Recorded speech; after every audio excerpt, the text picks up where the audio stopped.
How's everybody doing? This is episode 4 of the Cordios Men's Podcast. I have a visitor here today. We're going to be speaking about fathers in the home and what she notices when she is at school or around other friends who may or may not have a father in their life. So I just wanted to give another vantage point to what it looks like when children do have a father in their lives, because I know that that's something I post a lot on Instagram, talking about fathers and how important we are and things like that. So this is Alice, and go ahead and say hi. Hello. And she is going to be with us for about 20 to 30 minutes today while we talk about the importance of fathers being in the home. And we may get on the subject of MGTOW a little bit, because I want to tie this into the dating scene and how it affects what's happening with the dating scene today. So, as we all know, weak fathers or fathers not being in the picture can cause women and men, but mostly we're talking about women, can cause women to be harder to deal with, to not have any morals, not know how to work through problems. They tend to be a little more combative if they don't have a father in the home, and things like that. So that's basically what we're going to talk about today. So I'm going to ask a couple questions, and then I'm going to let Alice take the lead. So I know that you're in school. We won't mention any grades or anything like that, or what school. So I know that you're in school. Tell me a little bit about what you see when you're at school with some of these girls. Like the way that they treat other boys, the way that they talk about them, schoolwork, behavioral kind of stuff, because some of them don't have dads in their lives, or the dads are just not really involved. Yeah, I think one of the most noticeable things is that the women tend to believe or act as if they're higher than men in general. Like they're the smarter ones, and just socially they feel that they're more superior than men in their friend groups and in class and all of that. Yeah, I kind of like the whole spoiled paradigm. Like, yeah, they've been told that they're princesses and that they're perfect and that right. They can do no wrong. And they treat each other that way too. Like the women talk to each other as if they're like absolute perfect queens and princesses, and that's definitely not true at all. That they deserve the best, and yeah. Oh, yeah. Well, and that's something that and guys, just so you know, everybody listening, these are girls that are in high school. So that's kind of like the age range we're talking about. So the reason I wanted to bring that up is because I know that there's some younger people that are listening to this too, and also you might be a father of a daughter who is in high school. So there's kind of like there's two sides to this, right? You may be a father of a high schooler, or you might be a high school aged boy or man listening to this and trying to gain some insight about, what it's like with some of these girls. This is the new generation that's coming up. So feminism has taken a hold on these girls, especially because, the whole empowered movement, and I get whatever I want, and, things like that. A lot of them hate their own dads, will talk crap about their own dads. So that's a problem, because like I said, this is the new generation, and our sons, if you are, my age, you may have a son that's getting older too. Our sons are kind of in the same generation too. So it's it felt like it was a topic that needed to be covered so that we could kind of give everybody an overview of what is happening and what the new generation looks like from multiple different angles. So what's something else that you've noticed? I've noticed that a lot of times when it gets into like the dating scene, it tends to be just messy and really repulsing in the way that the women see the men. I've heard so many conversations like in the bathroom about how the women think it's funny when they sometimes even like full on cheat. Like they just think it's funny that the man is so hurt, and like what do they expect because I'm such a beautiful woman and I'm totally out of their league. And it's repulsing. It's disgusting. I can't even stay around for conversations like that. It's just horrific. Well, and I think I remember you also telling me that like they do the same thing in high school. They serial date, right? They like jump from one boy to another. Oh, absolutely. Oh yeah, you will see different boy every week. You will see girls that have sometimes new boyfriends every couple days, not even every week. Except now they're sleeping with them. Yeah. You know, when I remember when I was in high school, there was serial dating like that. You know, everybody kind of went through their boyfriends or whatever. Boys went through girlfriends. But there was not everybody was sleeping with each other, you know? Yeah. So, but nowadays, that's the thing. Me and you were talking about this the other day. Contraception, right? Mm-hmm. Birth control, condoms, things like that. When those started to come into the picture, that's when things really started to get messed up. Yeah. Because it gave them permission to just be like, oh, well, I don't have to deal with the repercussions or the, what's the word I'm looking for? Consequences. Yeah, the consequences. I don't have to deal with the consequences or repercussions of sleeping around because now I have a condom and I got the day after pill and I got abortion and I got all these things that I can do to just get rid of this baby if it does happen. Right. And didn't you tell me there was some girl that's 14 that was pregnant, right? Yeah, there was a I think it was a freshman, I want to say. She was 14 and she had gotten pregnant and she was keeping the baby, and so she ended up having to go to school pregnant. And it really sucks because you get pregnant and then you get bad looks for that, and then you decide to keep the baby and then you get bad looks for that because everyone's expecting you to go get an abortion or get rid of the child instead of just keeping it and dealing with that consequence. Yeah, weren't you saying something about somebody was getting like threats or being harassed because they were, was it her that was keeping the baby? She was getting threatened and they were talking shit to her or something? No, I was more speaking about like, sometimes there's teen moms on the internet, like on Instagram, things like that. Yeah. And they decide to keep the baby, and there are grown women that give them death threats for keeping their own child. Yep, and we see the same thing with traditional women.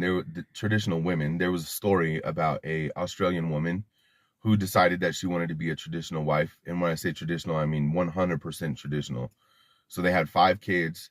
The man, I think, had some kind of job where he was making 6 figures or something like that.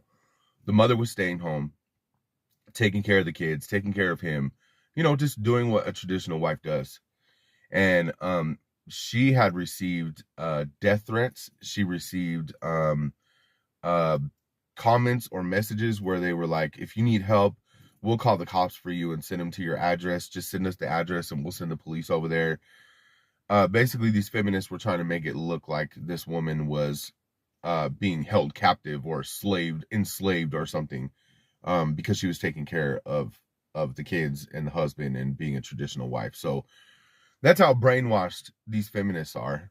And what really sucks too is that some of the mothers of these girls that are in high school are also sucked up into the feminist stuff. So they pass it down to their kids, to their daughters. And then the poor sons that have to deal with it.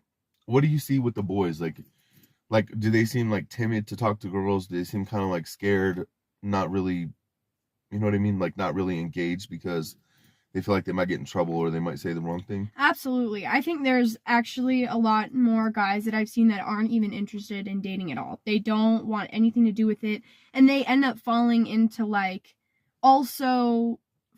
the habits of also sleeping around, or not necessarily sleeping around, but like hopping between girls because they don't want to stay committed to anyone. Because then you get caught up in this relationship with this woman who's basically psychotic, starting arguments and making up rumors about you, and then talking about if you had a sex life, talking about that in the open and everyone knows what was going on and what you guys are doing. So I've noticed that they just avoid it altogether. Like, guys aren't dating anymore. They're not interested. They don't want to. Well, and I notice sometimes when I see some of the high school boys, they don't really go to the gym. They're not really, it seems like a lot of them play video games and kind of, you know, stay stuck in the house, and they're afraid to talk to girls. And there was a survey that was talking about teenage boys that get wrapped up in pornography, and the numbers are very high because they feel like if it's unsafe to try to get with these girls at school, then they're like, well, I'll just go use pornography and I won't even try anymore because there's no use in it. It's really sad to see too how when you the times that I've talked to like guy friends and things, porn is like a normal thing. Like they all watch porn like all the time, and it's all a normal thing. And it's not supposed to be. Like Right. It kind of surprises me because I'm like, I don't. That's not normal to be spending all your free time doing that. That's not a normal thing at all. Yeah. Well, and that's I think the two biggest threats to young boys is pornography and video games. And I'm not saying that you shouldn't play any video games whatsoever, but I think that boys really need to get out and go to the gym. They need to be active. They need to go hit the bag. They need to, we need to, because I have a boy, I have a son, and I always try to. There are times when me and him will sit down, we'll play some video games or whatever, but then we get up and we go find something to do. We'll go in the basement, we'll go hit the bag, maybe we'll go outside and throw a football when it's raining, or we always try to find something to do. We'll go outside and fly his drone, or mess with his little remote car, race car. So I always try to get them out to get some fresh air and do something other than that. So yeah, I definitely think that, because young boys, they want a girlfriend. Like, they want a sweet girlfriend. They want somebody that they can hang out with, that's not going to embarrass them or treat them like garbage. And I think when they don't have that, they start to turn to other vices to kind of check out and just be like, I'm done. I don't want to deal with this anymore. And like you said, porn is like the norm now. It is. And it's sad because it skews the way that you see sex. It skews, like, when you go watch that kind of stuff, especially the hardcore stuff, it messes up the way that you think about intercourse with someone that you care about. And so these young boys are getting on there at their most pivotal moments when they're growing, when their brain is growing and developing, and they're watching this kind of shit. And then they think that that's the way it's supposed to be when you actually go sleep with a girl.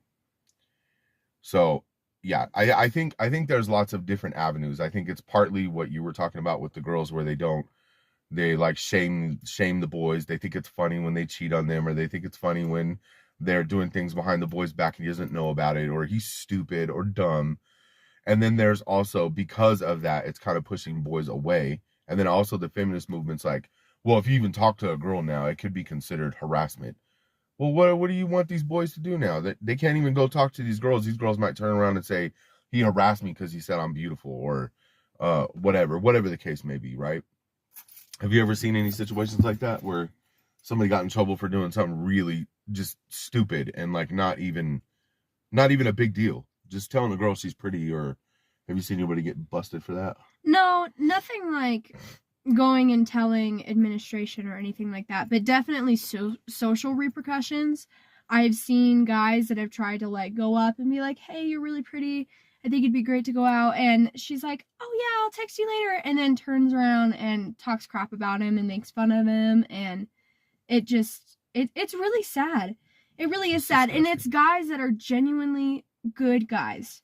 I've even seen in like relationships with some of my guy friends where the women will talk crap about their boyfriends in front of their boyfriends, like to their friends.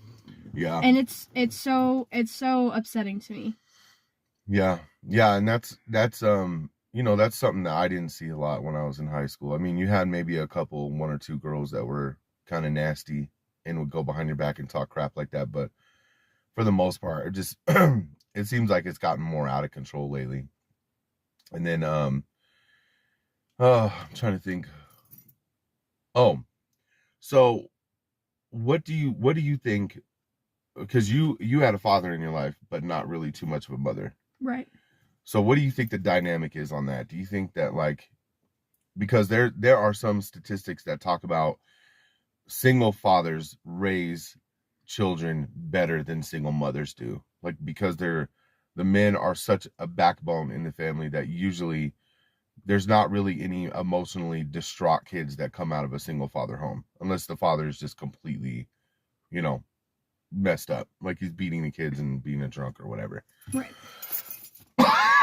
Excuse me, guys, I'm still sick, sorry. So what do you think what do you think from your point of view? Because you did have your mom in your life for a little while when you were younger. What do you think from your point of view is the dynamic between those two? Like, give the positives of having a mom, and then give the positives of having a father.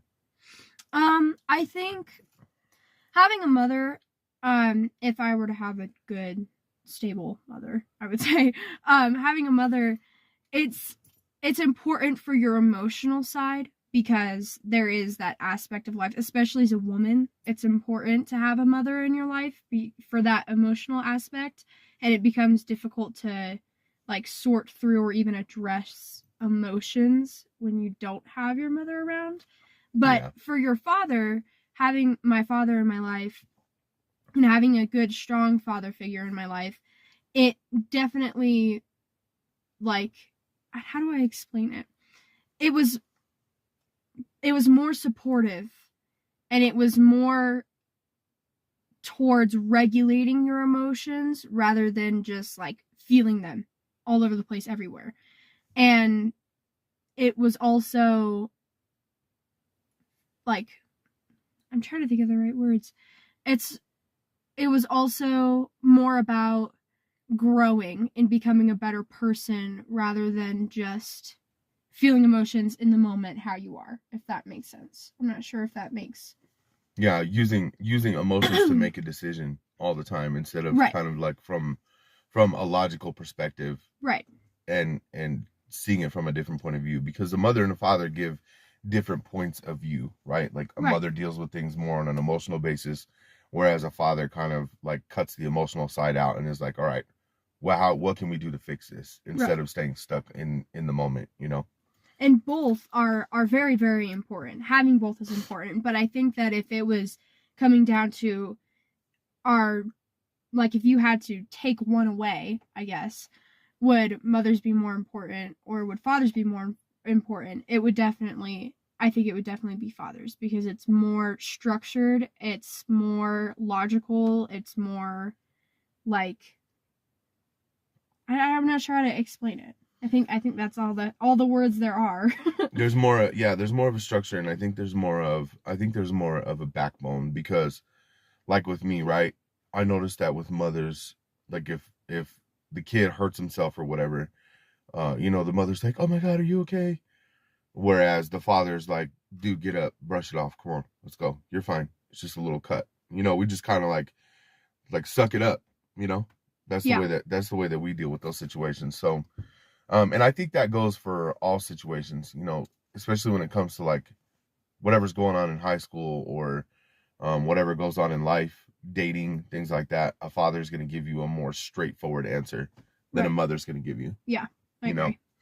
so and for everybody that's listening, I think that that's the reason that we see such an attack on masculinity and fathers and things like that, because they know that if they remove us from the home, or they remove masculinity, at least, there's a few attacks going on at one time, right? You got the financial attack on men that's happening, which is like child support, alimony, things like that, right?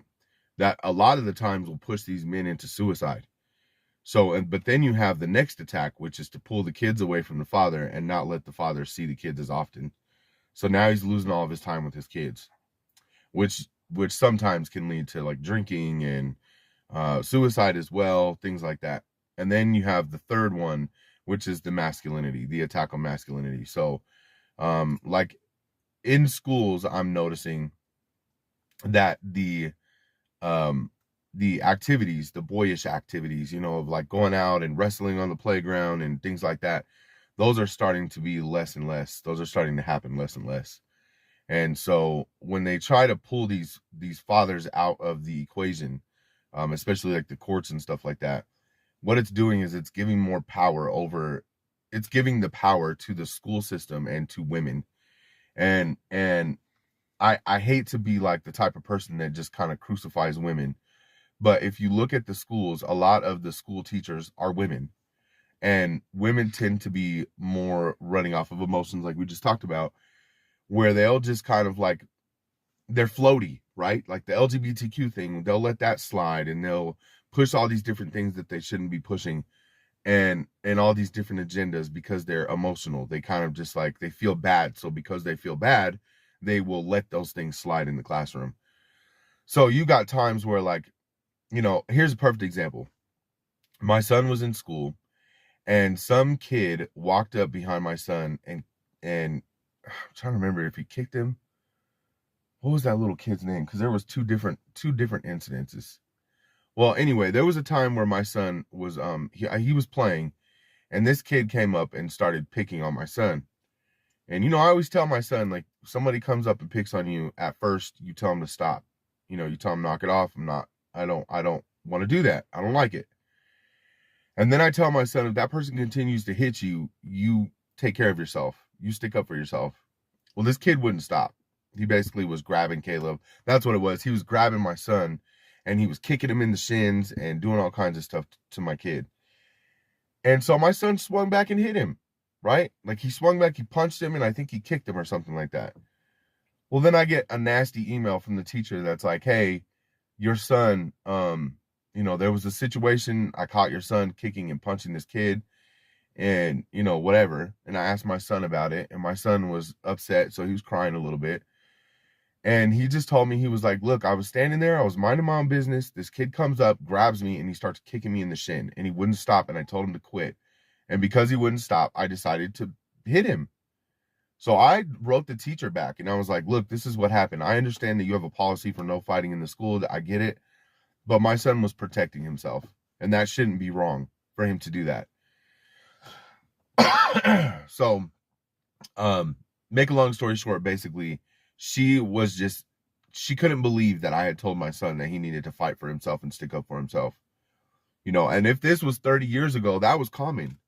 You might still get in trouble, but it was common for boys to stick up for themselves, and now they don't want that anymore. So the schools have a lot to play in this too, and because they're removing the father from the equation, it kind of gives like an open floor to just let the school and the government and these single women do whatever the fuck they want with our kids. So I think it's important for men to get involved in their children's lives. I know it sucks. I know it sucks to have to deal with the mother and all that other stuff. You might have to go to meetings where you have to deal with her being there. But I think that we really need to stay involved in our kids' lives, because, us speaking up and saying something to these schools, the schools don't like dealing with men, because the men don't have a problem, telling you where you can stick it. So I think that's a big, huge thing as for men to stay involved.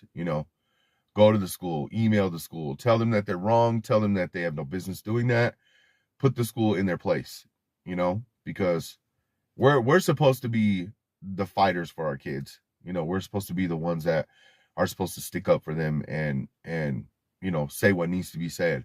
So don't back down. I mean, don't get yourself arrested either, but don't back down. You got to tell these people what is going to be, what's acceptable and what's not, because these are your kids. Our kids don't belong to the state. Well, that's what they want to think. They want to think, they think that our children belong to the school and the state, and they don't, or the federal government. So, Alice, have you noticed anything else with boys, like, at your school not being allowed to participate in, like, boy activities, like doing, I know they don't do like boxing at your school or anything, but have you noticed that they're not as boyish as they used to be? Or do you not really see that as, I know your school is a little different, and it doesn't have so much of the woke crap at your school, so you're a little lucky at that school. But do you notice that at all, like even in a small equation? Absolutely. We do have wrestling at our school that's kind of similar, and I noticed that that's not a very popular sport at our school. Yeah. And then on top of that, I just noticed that men are very feminine now, and they don't act masculine. They don't have masculine qualities, and even down to like guy friends will like wrestle and play in the hallway, and the teachers come out and yell at them and tell them to cut it out, even though they weren't hurting each other or hurting anyone else. Like, they weren't bothering anybody. And so it's definitely encouraged to be more feminine, and it's becoming to be weaker. Right. It's becoming a more widespread thing to be more feminine as a man. Right. Yeah, and that was part of the reason, guys, why I wanted to bring her on here, because she, like I said, is the next generation. So, maybe it'll give you some insight into your own sons and daughters, and then also it'll give you some insight on what your sons and daughters may have to deal with here with this next generation coming up. So, I think this is once again, this is why I preach that fathers are so important, because we I noticed something whenever we go to like PTO meetings and stuff like that, or whenever we go to like whenever we speak up about something, like when COVID was happening, I was one of the parents that was speaking up against against the mask garbage. And I kept it as cool-headed as I could without getting myself in trouble. And but the thing was is that as soon as I spoke up, I noticed that I was getting attacked by the entire school, the whole school, everybody who was in that comment section at the time. So maybe not the whole school, but everybody that was in that comment section at the time. When I wrote out everything, I wrote out the study of how the masks are only hurting the kids. And I was called stupid, not smart, that I'm just being ridiculous, I'm making a big deal out of nothing. It was basically just shaming me. And like I said, the school is mostly made up of women. There was one dad who didn't really agree with me, but said he wanted to go out to coffee. So I was like, all right, we can go out to coffee. So we go out to coffee. He was part of the board of administrators, which is actually the parents that go to the school. So the parents are very involved in the school, which is a good thing. But I was still not happy with the way the mask thing was going. So anyway, we went out. Make a long story short, I noticed that this man was very weak. He was weak. He didn't have a strong tone in his voice. He didn't have a he it sounded like his dynamics in his family, in the household between his wife and him and his kids, was very, his wife wore the pants in the relationship. Like, he didn't make any decisions. He kept saying, well, my wife says, and I got to go through my wife, and my wife this and my wife that. And I'm just like, what? Are you not your own person? So these are the kind of fathers that you see nowadays, right? Like, they don't have a backbone. They're not standing up for themselves, and they're not taking the lead in anything, right? So a lot of the times you go to these PTO meetings and things like that, tends to be women. It tends to be the mothers. And I know sometimes that's because the fathers are at work, so I'm not knocking everybody. But I just think that we need to be more involved to get some of this to stop. The best thing that I can say to start wrapping this up is that I think that fathers need to be more involved in their sons' lives. Not saying that you're not, but do things like go out and play football, tackle your son and play with him, wrestle with him, take him somewhere and go do boxing together. Even if you're not really trying to show him how to box or anything, at least do it with him. Do an activity with him. Find activities that are boyish, Like, sometimes I even take some of the toys he has in the playroom are like military toys, and me and him will blow each other up and shoot each other with Nerf guns and those kinds of things. All of those things teach your boys how to be masculine. And then when someone does say, hey, you're too masculine, or you're being too rough, or you're doing this too rough, or whatever, then your son's gonna be like, that's not how I was taught. My dad taught me to be a boy. Not meaning you got to go around and beat everybody up, but just to be kind of tough. Like, you have to have some toughness to you, some strength to you. I think that our youngest boys, mine is 7, so I think that my son and my youngest daughter are going to be the next up in the generation. And I just think it's important. That's the whole reason I started this channel, was because I noticed the lack of masculinity and the lack of fathers that are raising their sons to be masculine. And I'm also noticing the attack on us, like all out attack, all out assault on anything that's masculine. Everything is harassment now. You can't even look at a girl. You can't whistle at a girl. You can't say, wow, you're beautiful. None of those things are allowed anymore. And if you say them, you can get in trouble. And it's all over the media. It's being pushed everywhere. So I basically just couldn't sit down and be quiet anymore. I had to say something. So I started this channel because of that, because I wanted to, um, I felt like there weren't enough voices geared towards single dads and, single fathers and kind of the struggle that we're having to deal with. So that's the whole reason that I started the channel. So, Alice, do you have anything else to say? No, I think that wraps it up, honestly. Yeah. That's pretty much, yeah. Cool. What kind of person do you plan on being? Like treating people fairly and Oh, absolutely. Yeah. I mean, to me, honestly, I don't understand why women are so like repulsed by the idea of being a stay-at-home wife and all of that. I think that sounds great to me. I would love to be a stay-at-home wife with my kids and have my husband go to work and have food ready when he comes home and have the house clean. I am not going to argue with that type of lifestyle in any way. it's easy. You have it easier. You don't even have to go to work. Right. And I can make my whole family happy, my husband and my children. And that's the thing, is they sold everybody that lie. The lie of like being home is being a slave and you should go to work. As soon as they took the mothers out of the home and allowed them to go and work and get a job, then that's when the kids started going to the state and the school system. And it was a slow downhill turn to brainwashing children into the way that they wanted them to think. So I think that women being home was an extremely important thing. So, well, with that, I'm going to go ahead and close it, fellas. If anybody is coming and listening to this, make sure you subscribe, hit like, share the video as many times as possible. Also hit the bell so you can get notifications, because I will have a video up usually every single day.